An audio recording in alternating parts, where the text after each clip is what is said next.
Good afternoon, my name is Santiago Erickson Moreno Preciado. I am 45 years old.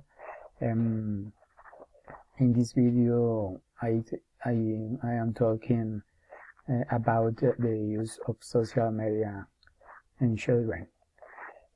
I think that social media can be beneficial for children as long as they are supervised by their parents or a responsible adult. Since through social media we learn, inform ourselves, communicate, play, and we can be aware of what happens in the world.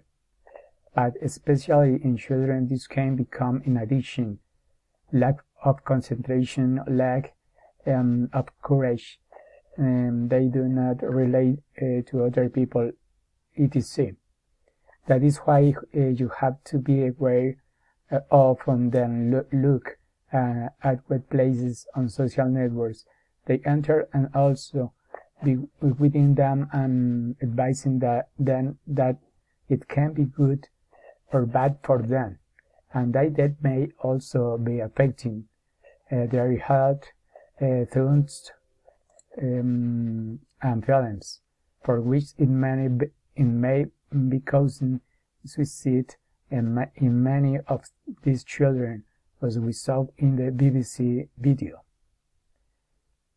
From your teacher's role, how would you show the advantage and disadvantage of the use of social media in your students and their parents?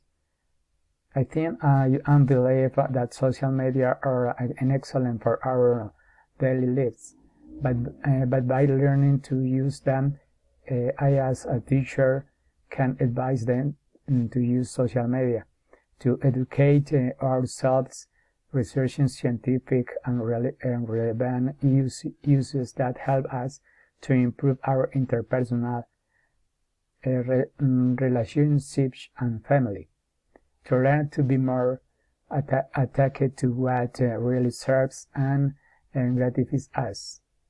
Likewise, we must know how to distribute the time in which we are using social networks, so that these are not going to become in addition or negative aspects for our lives. Finally, parents should give an example of the current use of this to their children,